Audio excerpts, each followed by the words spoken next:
Jesus is perhaps the most well-known religious figure, and it's no surprise that the film and television production companies want to capitalize on this popularity. And in this episode of FTD Facts, we're looking at 10 of the most surprising portrayals of Jesus in TV and film. What's going on, guys? This is Leroy Kenton here, back with another episode. I thought this would be a pretty interesting one because a lot of chatter is going on now in the media about portrayals of Jesus. Maybe the time of year, the holiday season, so I kind of got curious. So now let's just take a look at these movies and see what they are. This is going to be a very interesting one, so make sure you watch until the end. The first one is a film called Dogma from 1999.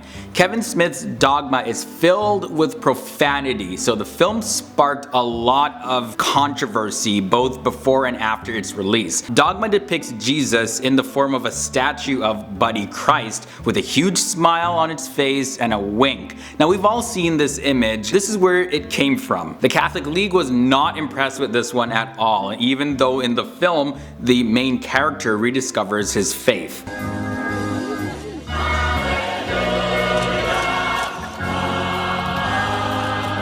Number 9 brings us all the way back to the year 1961 with the movie King of Kings. Now, this shouldn't be confused with Cecil B. DeMille's silent classic called The King of Kings, released in 1927. This movie, though, set a whole new standard for Jesus movies. Great costumes, epic battle scenes, all of that. However, it stirred up quite a bit of controversy for being the first major English language film to show the face of Jesus.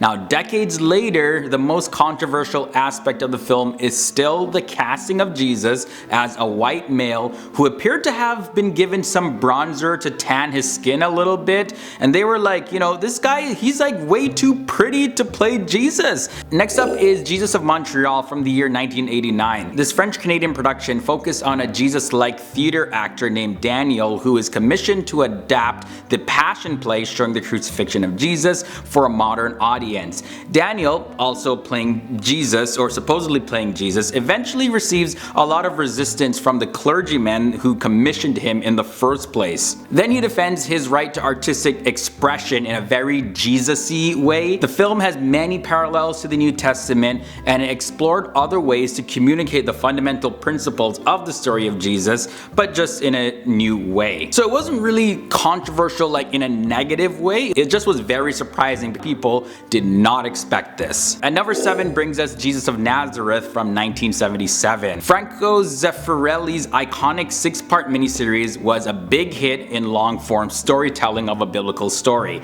It was also protested against by mostly fundamentalist Christian as well as Protestant groups, and they said that the series amplified Jesus' human qualities and not so much shed any light on his divine qualities. But the protests mostly spread by word of mouth, and those who opposed the series managed to pressure the company General Motors to retract their sponsorship of the series after contributing 25% of the film's total $12 million budget. Into the number 6 spot, we have Jesus Christ Superstars from the year 1973. Turning Jesus' life into a rock opera would definitely bring in some backlash. Audiences were very upset because they felt that the music trivialized the story of Jesus. Both Catholics and Protestant Christians criticized the film for depicting Jesus as a conflicted human being battling with having desires other than what Jesus is typically portrayed as having. Also, the film was condemned for portraying the Jews as the ones responsible for executing Jesus rather than non-religious people being responsible.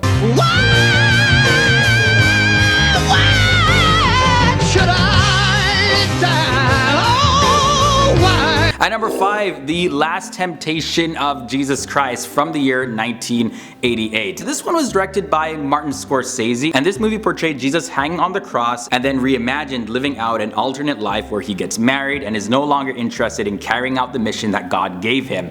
Religious protests by those who found the film offensive led to the movie in the US being limited in its theatrical run, as well as it was banned in theaters in Turkey, Mexico, Singapore, Argentina, Chile, and in the state of Queensland, Australia. The Passion of the Christ from 2004 falls in the number 4 spot. Different films, of course, focus on different aspects of Jesus' life, and this one focused just on, or primarily on, the physical suffering of Jesus.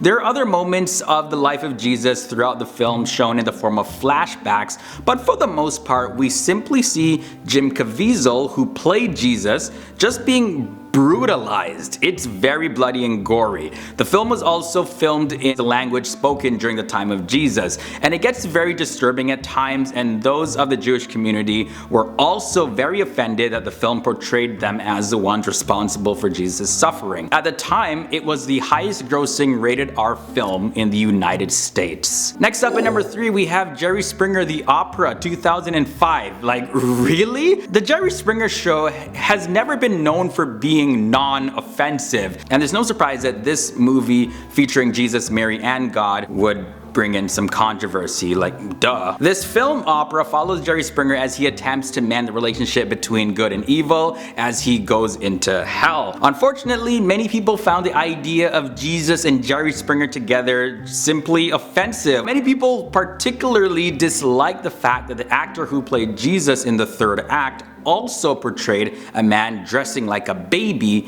in the first act. Moving on to number 2, we have The Devils from 1971. Even though the lead character, named Father Grandier, wasn't named Jesus, the character was very Jesus-like, and parallels to his character in Jesus were very obvious. The film was and still is one of the most controversial films of all time, and it was banned in a lot of countries, and it was labeled as X-rated in the United States.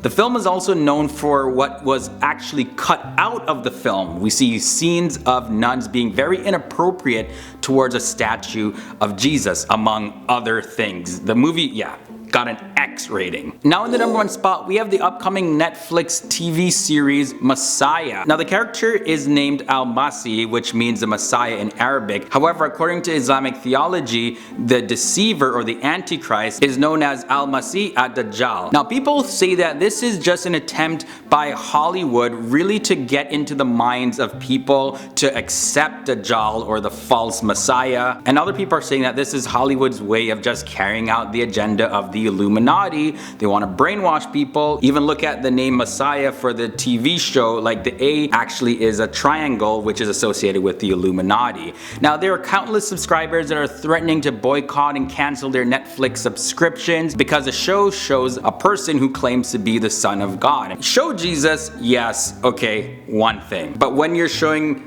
Jesus in the form of the false Messiah, people just ain't having it. Alright guys, so that wraps up this episode. We took a look at 10 of the most surprising portrayals of Jesus in film and TV. Let me know down below in the comments section which portrayal was the most surprising for you. Now if you enjoyed this video, here's another similar one. Check it out by tapping the annotation right here. Also, my social media links as usual are below in the video description section, and if you want to join the FTD Facts family and keep up to date with all our episodes, hit that subscribe button and ring that bell. We post daily, so yeah, I'll see you tomorrow.